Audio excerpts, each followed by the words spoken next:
بسم اللہ الرحمن الرحیم والصلاة والسلام علی رسولہ الکریم وعلی آلہ وصحبہ اجمعین۔ جب سے میرے محترم بھائی اور دوستو، جب سے پاکستان وجود میں آیا ہے، اللہ تعالیٰ نے بہت سے لوگوں کو حکومت دی۔ اسی میں سے عمران خان بھی ہیں جن کو اللہ نے حکومت دی ہے، اور پچھلے پاکستان کی تاریخ میں کوئی ایک حکمران ایسا نہیں گزرا جس نے یہ خواہش ظاہر کی ہو، یہ تمنا کی ہو، یہ ارادہ کیا ہو۔ ارادہ تو بڑی بات ہے، صرف خواہش ہی ظاہری کی ہو کہ ہم پاکستان کو مدینہ والی فلاحی ریاست بنائیں گے۔ موجودہ وزیر اعظم پہلے شخص ہیں جنہوں نے پہلی تقریر میں اس نظریے کو پیش کیا۔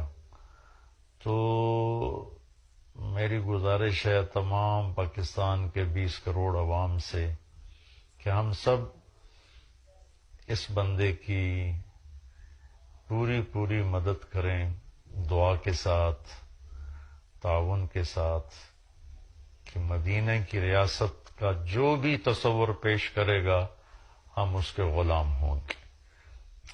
اور خان صاحب، اللہ تعالیٰ ان کی زندگی میں برکت دے، یہ ہمیشہ اپنی قوت ارادی میں بڑے پکے رہے۔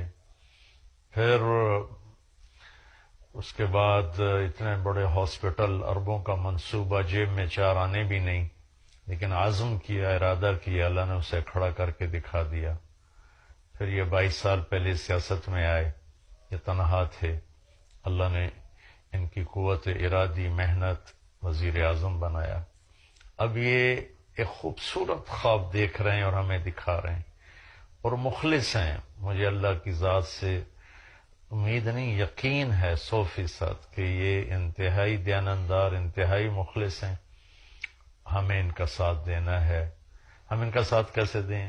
کہ ہم بھی شروع ہو جائیں کہ سچ بولیں گے، جھوٹ نہیں بولیں گے، دھوکہ نہیں دیں گے، فراڈ نہیں کریں گے، ظلم نہیں کریں گے، جھوٹ نہیں بولیں گے، ملاوٹ نہیں کریں گے، رشوت نہیں لیں گے، کسی پر زیادتی نہیں کریں گے۔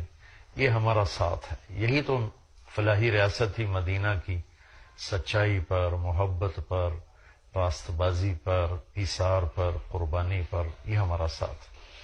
ہم ان کو سیاسی رنگ نہ دیں، بلکہ ہم اس کو ایک دینی فریضہ سمجھ کر ادا کریں۔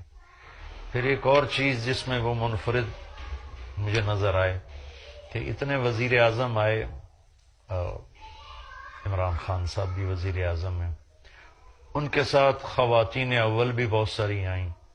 یہ پہلی خاتون اول ہیں جو پورے اسلامی حجاب میں ہیں، نقاب میں ہیں، پردے میں ہیں۔